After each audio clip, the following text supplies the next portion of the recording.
GUAVAL. ඒක pronounce කරන නොකරීම ගැන මම සතුටුයි ඈ. මොන හොඳ ළමයි. මයික් එක කියලා තව ටිකකින් කෝප් එලං කරන කතා කරනවා. මයික් එක නිකන් කටට වක් කරගත්තොත් ඔයාලා කලබල වෙන්න එපා ඈ. රාමගේ දුන්න කැඩුවේ කවුද? අනේ අම්මේ මන්නම්. ඊට පස්සේ පොරගේ තාත්තට ඉන්න කිව්වලු. තමුසේ වැඩන් තමුසේ මම මෝඩෙක් වෙයි තමුසේ තාත්තගෙන් අහලා බලනවා මේකට උත්තරේ තාත්තා දන්නවා. තාත්තගේ බාන්නක මේ වාගේ පුතාගෙන් මේ අපි ප්‍රශ්නයක් අහුව උත්තරේ දන්නේ. මේ පුතාලා මෙහෙම දුගන්ලා තියෙන්නේ. රාමගේ දුන්න කැඩුවේ කවුද කියලා අද්දී මේකා කියනවා මේකා නෙමෙලු. තාත්තා මෙහෙම බල්වා කිව්වලු. අනේ ඉතින් ඇත්තටම අපේ එකා නෙමෙයි. මේකේ තව තිබ්බා මේ තව කූරක් තියෙන එක. ඒක තමයි ඒරියල් එක.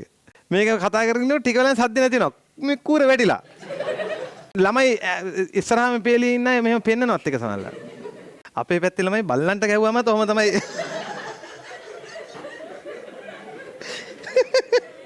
එක් එක් අක්ෂරය වේගෙ මදි නම් කියන්න ලැජ්ජ වෙන්න එපා. වේගෙ නම් එහෙම ප්‍රශ්නයක් නැහැ සර් මේ ලැජ්ජ වෙන්නේ නැහැ. කියන්න හිතන දේවල් වලට ලැජ්ජ හිතෙනවා ඒකයි. කණාමෙදෙන්ට අපේ මාම කෙනෙක් කියන්නේ පුයිට් කියලා. තව තියෙනවා. පුයිට් එච්චරයි. ඉතින් ටික ගලප ගන්න ඕන. හරි.